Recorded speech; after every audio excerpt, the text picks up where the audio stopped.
കർത്താവ് നമ്മെ സഹായിക്കുമാറാകട്ടെ. അനുഗ്രഹിക്കപ്പെട്ട ഈ നല്ല സമയത്തിനായി ദൈവത്തെ സ്തുതിക്കുന്നു. ലോകരാജ്യങ്ങളിൽ ഇരുന്നു കൊണ്ട് ഈ ശുശ്രൂഷയിൽ പങ്കെടുക്കുന്ന എല്ലാ പ്രേക്ഷകരെയും യേശുക്രിസ്തുവിൻ്റെ നാമത്തിൽ ഒരു പ്രാവശ്യം കൂടി വന്ദനം അറിയിക്കുന്നു. നിങ്ങൾ ഈ ശുശ്രൂഷയിലേക്ക് സ്വാഗതം ചെയ്യുകയാണ്. അനുഗ്രഹിക്കപ്പെട്ട പാട്ടുകൾ നമ്മൾ പാടി ദൈവത്തെ മഹത്വപ്പെടുത്തുകയായിരുന്നു. തുടർന്ന് അനുഗ്രഹീതമായ ദൈവവചന ശുശ്രൂഷ ഇവിടെ നടക്കും. അതിനു മുമ്പായി ദൈവാത്മാവിൻ്റെ ഹൃദയത്തിൽ പ്രകാശിപ്പിച്ച ഒരു വേദഭാഗം നിങ്ങളുമായി പങ്കുവെച്ച് തുടർന്ന് പ്രാർത്ഥിക്കാൻ നമ്മൾ സമയം വേർതിരിക്കാൻ പോവുകയാണ്. സങ്കീർത്തനങ്ങൾ 118 22 23 വാക്യങ്ങൾ ഞാനിവിടെ വായിക്കാൻ പോവുകയാണ്. വീട് പണിയുന്നവർ തള്ളിക്കളഞ്ഞ കല്ല് മൂലക്കല്ലായി തീർന്നിരിക്കുന്നു. ഇത് യഹോവയാൽ സംഭവിച്ചു, നമ്മുടെ ദൃഷ്ടിയിൽ ആശ്ചര്യമായിരിക്കുന്നു. നമുക്കെല്ലാം സുപരിചിതമായ ഒരു വേദഭാഗമാണ് നാം ഇവിടെ വായിച്ചു കേട്ടത്. സങ്കീർത്തനക്കാരൻ ഇത് എഴുതുമ്പോഴും ഇതൊരു പ്രാവചനിക മഷികൈക സങ്കീർത്തനമാണ്. യേശുക്രിസ്തുവിനെ കുറിച്ച് പ്രവചനാത്മാവിൽ സങ്കീർത്തനക്കാരൻ ഇവിടെ പറയുകയാണ്. വീട് പണിയുന്നവർ തള്ളിക്കളഞ്ഞ കല്ല് മൂലക്കല്ലായി തീർന്നിരിക്കുന്നു. ഇത് യഹോവയാൽ സംഭവിച്ചു, നമ്മുടെ ദൃഷ്ടിയിൽ ആശ്ചര്യമായിരിക്കുന്നു. ആരാണ് മൂലക്കല്ലായവൻ? എഫേസ്യ ലേഖനം 2-ാം അധ്യായത്തിൻ്റെ 19 മുതൽ 22 വരെയുള്ള വേദഭാഗത്ത് നമ്മൾ വായിക്കുമ്പോൾ യേശുക്രിസ്തു ആകുന്നു മൂലക്കല്ല് എന്ന് വിശുദ്ധ വേദപുസ്തകത്തിൽ എഴുതി വച്ചിരിക്കുകയാണ്.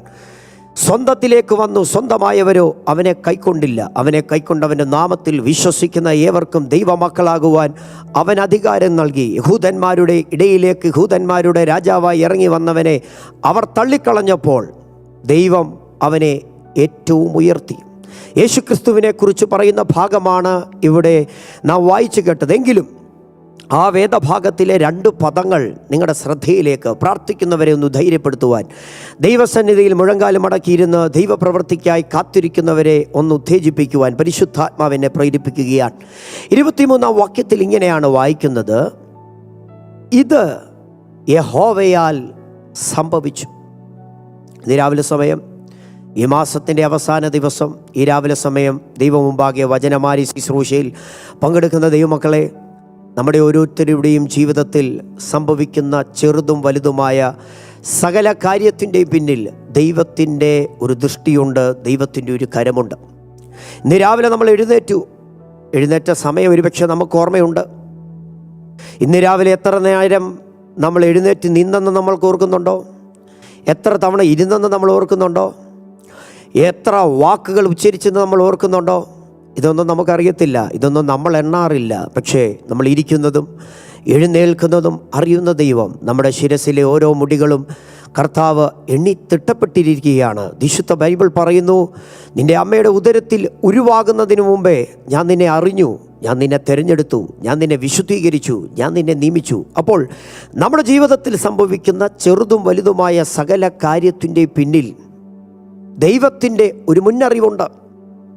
ഇന്ന് ഈ ദൈവത്തിൻ്റെ വചനത്തിന് മുമ്പാകെ ശുശ്രൂഷയിൽ പങ്കെടുക്കുന്ന ദൈവത്തിൻ്റെ ജനമേ, ആത്മനിയോഗത്താൽ ഞാനൊരു കാര്യം പറയാം. ഈ ദിവസങ്ങളിൽ നിങ്ങൾ ആഗ്രഹിക്കണം, നിങ്ങൾ പ്രാർത്ഥിക്കണം. ദൈവത്താൽ ചിലത് എൻ്റെ ജീവിതത്തിൽ സംഭവിക്കും. എൻ്റെ ജീവിതത്തിൽ ദൈവത്തിങ്കിൽ നിന്ന് ചിലത് സംഭവിക്കുമ്പോൾ, ദൈവം അയച്ചിട്ട് ചില കാര്യങ്ങൾ എൻ്റെ ജീവിതത്തിൽ ചില ഇൻസിഡൻറ്റുകൾ സംഭവിക്കുമ്പോൾ അത് ഒരു നോർമൽ കാര്യമായിരിക്കത്തില്ല, അതൊരു നാച്ചുറൽ കാര്യമായിരിക്കത്തില്ല, അതൊരു സൂപ്പർ നാച്ചുറൽ കാര്യമായിരിക്കും. ഇവിടെ വായിക്കുന്നു, ദൈവത്താൽ സംഭവിച്ചപ്പോൾ ദൃഷ്ടികൾക്ക് അതൊരു ആശ്ചര്യമായി, നോക്കുന്ന ആളുകൾക്ക് അതൊരു അത്ഭുതമായി. ഇംഗ്ലീഷ് പരിഭാഷയിൽ ഇങ്ങനെയാണ് ആ വാക്യത്തിൽ വായിക്കുന്നത്: this is the Lord's doing. പ്രിയമുള്ളവരെ, വിശ്വസിക്കാൻ കഴിയുമോ? ദൈവത്താൽ ചിലത് എൻ്റെ ജീവിതത്തിൽ സംഭവിക്കുമെന്ന്. ചില പരാജയങ്ങൾ, ചില തോൽവികൾ, ചില നഷ്ടങ്ങൾ ജീവിതത്തിൽ സംഭവിക്കുമ്പോൾ പലരും പറയാറുണ്ട്, ദൈവം എന്നെ മറന്നു കളഞ്ഞു, എൻ്റെ പ്രാർത്ഥന ദൈവം കേൾക്കുന്നില്ല. ഇല്ല, അങ്ങനല്ല. ദൈവം നിന്നെ അറിയുന്നുണ്ട്. ഈ സംഭവിച്ചതിൻ്റെ എല്ലാം പിന്നിൽ ദൈവത്തിൻ്റെ അറിവുണ്ട്. അതിപ്പോൾ മനസ്സിലാകത്തില്ല, അല്പ ദിവസങ്ങൾ മുൻപോട്ട് കഴിയുമ്പോൾ അത് തിരിച്ചറിയും. വിശുദ്ധ ബൈബിൾ നമ്മൾ വായിക്കുമ്പോൾ ഇസ്രായേലിലെ 1ാമത്തെ രാജാവായിരുന്ന ശൗൽ രാജാവ് താൻ ആ രാജപദവിയിലേക്ക് വരുന്നതിന് തൊട്ടു മുമ്പ് നടന്ന സംഭവ വികാസങ്ങൾ 1 ശമൂവേലിന്റെ പുസ്തകം 9-ാം അധ്യായം 10-ാം അധ്യായം ഒക്കെ വായിക്കുമ്പോൾ നമുക്ക് കാണാൻ കഴിയും. 1 ശമൂവേലിന്റെ പുസ്തകം 10-ാം അധ്യായത്തിൻ്റെ 9-ാം വാക്യം ഇങ്ങനെ വായിക്കുന്നത്: ഇങ്ങനെ അവൻ ശൗമേലിനെ വിട്ടുപിരിഞ്ഞപ്പോൾ ദൈവം അവന് വേറൊരു ഹൃദയം കൊടുത്തു. അടുത്ത വാക്യം: ആ അടയാളങ്ങളെല്ലാം അന്നു തന്നെ സംഭവിച്ചു. ശൗലെന്ന് പറയുന്ന ചെറുപ്പക്കാരൻ കാണാൻ കൊള്ളാവുന്നവനാണ്, സൗന്ദര്യമുള്ളവരാണ്. എന്നാൽ അദ്ദേഹത്തിൻ്റെ പിതാവിന് ചില നഷ്ടങ്ങൾ സംഭവിച്ചു. പ്രതീക്ഷിക്കാത്ത ചിലത് ജീവിതത്തിൽ സംഭവിച്ചു. ഒരിക്കലും എക്സ്പെക്റ്റ് ചെയ്തതല്ല. നഷ്ടപ്പെട്ടു പോയ അപ്പൻ്റെ കഴുതകളെ തേടി ദിവസങ്ങൾ അദ്ദേഹം സഞ്ചരിച്ചു. ഒടുവിൽ ചെന്നെത്തിയത് ശമൂവേലിൻ്റെ അടുക്കലാണ്. ആ നഷ്ടങ്ങൾ അദ്ദേഹത്തിൻ്റെ ജീവിതത്തിൽ സംഭവിച്ചത് എന്നേക്കുമായി ഒരു വേദന ഉണ്ടാകുവാൻ വേണ്ടിയല്ല, മറിച്ച് എന്തിനായിരുന്നു? ദൈവത്തിൻ്റെ പദ്ധതിയിലേക്ക് ആ ചെറുപ്പക്കാരനെ നടത്തിക്കൊണ്ടു പോകാനുള്ള ദൈവത്തിൻ്റെ വഴിയായിരുന്നു ആ നഷ്ടങ്ങൾ. അങ്ങനെയാണെങ്കിൽ ഇന്ന് രാവിലെ ആത്മനിയോഗത്തിൽ ദൈവത്തിൻ്റെ മുമ്പാകെ ആയിരിക്കുന്ന ദൈവത്തിൻ്റെ പൈതലെ, ചില നഷ്ടങ്ങൾ നിന്റെ ജീവിതത്തിൽ സംഭവിച്ചത് അത് സാത്താൻ വരുത്തിയതല്ല, പിശാചിൻ്റെ ഇടപെടലല്ല, അതിൻ്റെ പിന്നിൽ ദൈവത്തിൻ്റെ പദ്ധതിയായിരുന്നു. നിങ്ങൾക്ക് വിശ്വസിക്കാൻ കഴിയുന്നുണ്ടോ? നിങ്ങൾ പ്രാർത്ഥിച്ച പലതും നടക്കാതിരുന്നത്, ആ വിവാഹം മുടങ്ങിപ്പോയത്, ആ ഭവനത്തിൻ്റെ പണി മുടങ്ങിപ്പോയത്, ആ നഷ്ടങ്ങൾ ജീവിതത്തിൽ സംഭവിച്ചതിൻ്റെ പിന്നിൽ ദൈവത്തിന് ശ്രേഷ്ഠകരമായ ചില പദ്ധതികളുണ്ടായിരുന്നു. ഈ ദിവസങ്ങളിൽ പ്രാർത്ഥിക്കുന്ന നിന്റെ പ്രാർത്ഥനാ മുറിയെ വിസിറ്റ് ചെയ്യുന്ന ദൈവത്തിൻ്റെ കരമുണ്ടെന്ന് പറഞ്ഞാൽ എത്ര ദൈവമക്കൾക്ക് വിശ്വാസത്തോടെ ആ പദത്തിന് ആമേൻ പറയാൻ പറ്റൂ? ഫെബ്രുവരി മാസത്തിലേക്ക് നമ്മൾ കടക്കാൻ പോകുകയാണ്. വിശ്വസിക്കാൻ കഴിയുന്നുണ്ടോ? ദൈവത്താൽ ചിലത് എൻ്റെ ലൈഫിനകത്ത് സംഭവിക്കോ, എൻ്റെ മകളുടെ ജീവിതത്തിൽ ദൈവത്താൽ ചിലത് സംഭവിക്കോ, എൻ്റെ കുഞ്ഞിൻ്റെ ജീവിതത്തിൽ ദൈവത്താൽ സംഭവിക്കോ, എൻ്റെ വിദ്യാഭ്യാസത്തിനകത്ത് ദൈവത്താൽ ചിലത് സംഭവിക്കോ, എൻ്റെ ശുശ്രൂഷയിൽ ദൈവത്താൽ ചിലത് സംഭവിക്കും. പലരും അറിയുന്നില്ല. പല കാരണങ്ങളും ജീവിതത്തിൽ പലതും സംഭവിക്കുമ്പോൾ പലരും അറിയുന്നില്ല ദൈവത്താലാണ് സംഭവിക്കുന്നതെന്ന്. പഴയ നിയമത്തിൽ മറ്റൊരു മനുഷ്യനെ ഞാൻ പരിചയപ്പെടുത്താം. അദ്ദേഹത്തിൻ്റെ പേര് സാംസൺ എന്നാണ്, ശിംശോൻ എന്നാണ്. വിശുദ്ധ ബൈബിളിൽ നമ്മൾ വായിക്കുമ്പോൾ ന്യായാധിപന്മാർ പുസ്തകം 14-ാം അധ്യായത്തിൻ്റെ 1 മുതൽ 4 വരെയുള്ള 4 വാക്യങ്ങൾ വായിക്കുമ്പോൾ ശിംശോൻ്റെ ജീവിതത്തിലെ ലൈഫ് ടേണിംഗ് ആയിട്ടുള്ള ഒരു ഇൻസിഡൻറ്റ് സംഭവിക്കുകയാണ്. ഞാനൊന്ന് വായിച്ച് കേൾപ്പിക്കാം. ന്യായാധിപന്മാർ പുസ്തകം 14-ാം അധ്യായത്തിൻ്റെ 1, 2, 3, 4 വാക്യങ്ങൾ. അനന്തരം ശിംശോൻ തിന്മയിലേക്ക് ചെന്ന് തിന്മയിൽ ഒരു ഫെലിസ്ത്യ കന്യകയെ കണ്ടു. അവൻ വന്ന് തൻ്റെ അപ്പനെയും അമ്മയെയും അറിയിച്ചു, ഞാൻ തിന്മയിൽ ഒരു ഫെലിസ്ത്യ കന്യകയെ കണ്ടിരിക്കുന്നു, അവളെ എനിക്ക് ഭാര്യയായിട്ട് എടുക്കണമെന്ന് പറഞ്ഞു.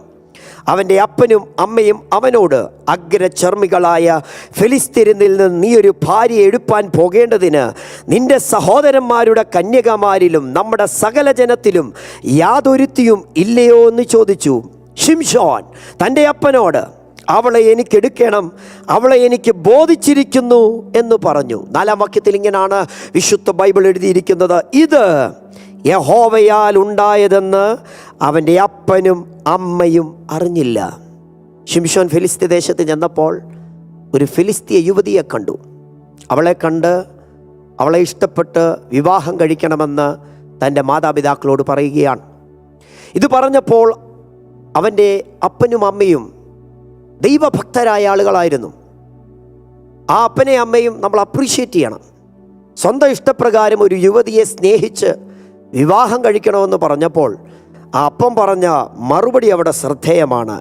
ഇങ്ങനെയാണ് 3-ാം വാക്യത്തിൽ വായിച്ചത്, അവൻ്റെ അപ്പനും അമ്മയും അവനോട്, അഗ്രചർമ്മികളായ ഫെലിസ്ത്യരിൽ നിന്ന് നീ ഒരു ഭാര്യയെ എടുപ്പാൻ പോകേണ്ടതിന് നിന്റെ സഹോദരന്മാരുടെ കന്യകമാരിലും നമ്മുടെ സകല ജനത്തിലും യാതൊരുത്തിയുമില്ലയോ?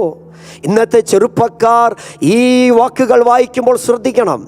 ഒരു വിവാഹം കഴിക്കുവാൻ ഒരു ചെറുപ്പക്കാരനോ ചെറുപ്പക്കാരിയോ രക്ഷിക്കപ്പെട്ട് സ്നാനപ്പെട്ട് ദൈവകൃപയിലായിരിക്കുന്നവർ സ്വന്തമായി തിരഞ്ഞെടുക്കുന്നവരുണ്ട്.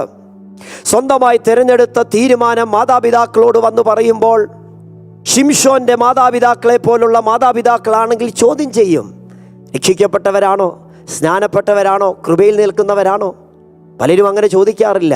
പക്ഷേ ശിംശോൻ്റെ മാതാപിതാക്കൾ അങ്ങനെ ചോദിച്ചു. പ്രിയമുള്ളവരെ, എന്നെ കേൾക്കുന്ന യുവതി യുവാക്കന്മാരെ, വിവാഹപ്രായമെത്തിയവരെ, ടീനേജ് പ്രായത്തിലുള്ളവരെ, ഞാൻ നിങ്ങളോട് പറയാം, വിവാഹത്തെ സംബന്ധിച്ചുള്ള ആദ്യത്തെ നടപടികൾ എടുക്കേണ്ടത് നമ്മുടെ മാതാപിതാക്കളാണ്.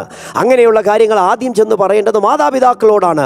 അതിന് ഏറ്റവും നല്ലൊരു ഉദാഹരണം വിശുദ്ധ വേദപുസ്തകത്തിൽ പഴയ നിയമത്തിൽ നമുക്ക് കാണാൻ കഴിയുന്നത് ഇസഹാക്കിനെ കുറിച്ചാണ്. അപ്പനായ അബ്രഹാം അയച്ച എലയാസർ കൊണ്ടുവന്ന ആലോചനയ്ക്ക് അദ്ദേഹം കൈകൊടുത്തു. ഇവിടെ ശിംശോൻ്റെ കാര്യത്തിൽ ഒരു വ്യത്യസ്തത നമുക്കവിടെ കാണാം. ശിംശോൻ കൊണ്ടുവന്ന ആ ആലോചനയെ ദൈവം അംഗീകരിക്കുകയാണ്. എന്തുകൊണ്ടാണെന്നറിയാമോ? അതിൻ്റെ പിന്നിൽ ദൈവത്തിനൊരു പദ്ധതി ഉണ്ടായിരുന്നു. എന്നാൽ ഈ കാര്യം അവൻ്റെ മാതാപിതാക്കൾ അറിഞ്ഞില്ല. അവിടെ വായിക്കുന്നത് ഇത് യഹോവയാൽ ഉണ്ടായതെന്ന് അവൻ്റെ അപ്പനും അമ്മയും അറിഞ്ഞില്ല. ഇതുപോലാണ് നമ്മുടെ ജീവിതത്തിലും പല കാര്യങ്ങൾ ദൈവത്താൽ സംഭവിക്കുന്നതാണെന്ന് ഇപ്പോഴറിയത്തില്ല, പിന്നെ അറിയും. ഇന്ന് ഈ രാവിലെ സമയം ശുശ്രൂഷയിൽ പങ്കെടുക്കുന്ന ദൈവത്തിൻ്റെ പൈതലേ, ആത്മനിയോഗത്തോടെ പറയാം, പല തകർച്ചകളും ജീവിതത്തിൽ സംഭവിച്ചതിൻ്റെ പിന്നിൽ നീ അറിയുന്നില്ല. ഇപ്പോൾ നീ അറിയത്തില്ല, പിന്നീട് അറിയും. പലതും നീ പറയും മരണത്തിനാണ് സംഭവിച്ചത്, താഴ്ചയ്ക്കാണ് സംഭവിച്ചത്, തകർച്ചയ്ക്കാണ് സംഭവിച്ചത്. നോ, അല്ല. ആ തകർച്ചയുടെ പിന്നിൽ ദൈവത്തിനൊരു മഹത്വം നിന്റെ കുടുംബത്തിൽ വെളിപ്പെടുത്താനുണ്ട്. നിന്റെ പ്രാർത്ഥനാ മുറിക്കകത്തേക്ക് ആ വിഷയത്തെ കൊണ്ടുവന്നിട്ടുണ്ടെങ്കിൽ ഇന്ന് രാവിലെ സമയം ആത്മനിയോഗത്തോടെ ഞാൻ പറയാം, നിന്റെ ജീവിതത്തിൽ സംഭവിച്ചത് തിന്മയ്ക്കല്ല, അതിൻ്റെ പിന്നിൽ നീ പോലും ചിന്തിക്കാത്ത ഒരു ദൈവത്തിൻ്റെ ശ്രേഷ്ഠകരമായ ഒരു ഡിവൈൻ പർപ്പസ് അതിൻ്റെ പിന്നിലുണ്ട്. അത് നീ ഇന്ന് അറിയത്തില്ല, പിന്നീട് അറിയും. ഹല്ലേലൂയ. എത്ര ദൈവമക്കൾക്ക് നിങ്ങളായിരിക്കുന്ന സ്ഥലങ്ങളിൽ ദൈവത്തിനൊരു ആമേൻ പറയാൻ പറ്റൂ? ദൈവത്താൽ ചിലത് ഈ ദിവസങ്ങളിൽ, ഈ മാസങ്ങളിൽ നിങ്ങളുടെ കൂടാരത്തിനകത്ത്, നിങ്ങളുടെ തലമുറയുടെ വിഷയത്തിനകത്ത് ദൈവം അയച്ചിട്ട് ചിലത് സംഭവിക്കാൻ പോകുകയാണ്. ഹല്ലേലൂയ. ബൈബിൾ വായിക്കുമ്പോൾ ഒരുപാട് സംഭവങ്ങൾ നമുക്ക് കാണാനായിട്ട് കഴിയും. ദൈവത്താൽ സംഭവിച്ചത് സങ്കീർത്തനക്കാരൻ പറയുന്നു, ഇത് യഹോവയാൽ സംഭവിച്ചു. വിശ്വസിക്കണം, പ്രാർത്ഥിക്കണം. ദൈവത്താൽ ചിലത് എൻ്റെ കുടുംബത്തിൽ സംഭവിക്കും. പ്രാർത്ഥിക്കുന്നവർക്ക് ഒരുറപ്പുണ്ട്, ധൈര്യമുണ്ട്. എൻ്റെ ഒരു പ്രാർത്ഥനയും വെറുതെയല്ല. ദൈവസേനയിൽ മുഴങ്കാൽ മടക്കുന്ന ഒരു സമയവും വേസ്റ്റല്ല. പൊഴിക്കുന്ന ഒരു കണ്ണുനീരും വെറുതെയല്ല. പ്രാർത്ഥിക്കുന്നവരെ ഒരു കാര്യം ഉറപ്പ് പറയാം, നിങ്ങൾക്ക് വേണ്ടി പ്രാർത്ഥനയ്ക്ക് ഉത്തരം തരുന്ന ഒരു സീസൺ ദൈവം തുറക്കാൻ പോകുകയാണ്. വിശ്വസിക്കുന്നുവെങ്കിൽ അങ്ങനെ ഒരു ദൈവപ്രവൃത്തി പവർഷൻ ടിവിയുടെ സകല പ്രേക്ഷകരും ആമേൻ മുഴങ്കാൽ മടക്കി പ്രാർത്ഥിക്കുന്നവർക്ക് വേണ്ടി ദൈവം അയക്കാൻ പോകുകയാണ്. ഒരു വാക്യം കൂടെ പറഞ്ഞ് ഞാൻ എൻ്റെ വാക്ക് ഇവിടെ നിർത്തി നമ്മൾ വീണ്ടും ആരാധനയിലേക്ക് സമയത്തെ വേർതിരിക്കാൻ വേണ്ടി പോകുകയാണ്. 1 പത്രോസിൻ്റെ ലേഖനം 4-ാം അധ്യായത്തിൻ്റെ 12-13 തിരുവചനം വായിക്കുമ്പോൾ അപ്പോസ്തലനായ പത്രോസ് ദൈവമക്കളുടെ ജീവിതത്തിൽ സംഭവിക്കുന്ന കാര്യത്തെക്കുറിച്ച് അവിടെ പറയുകയാണ്. ഇങ്ങനെയാണ് വായിക്കുന്നത്: പ്രിയമുള്ളവരെ, നിങ്ങൾക്ക് പരീക്ഷയ്ക്കായി സംഭവിച്ചിരിക്കുന്ന അഗ്നിശോധനയെങ്കിൽ ഒരപൂർവ കാര്യം നിങ്ങൾക്ക് വന്നുകൂടിയെന്ന് വെച്ച് അതിശയിച്ചു പോകരുത്. അപ്പോസ്തലൻ പത്രോസ് പറഞ്ഞ പദപ്രയോഗം നിങ്ങൾ ശ്രദ്ധിച്ചോ?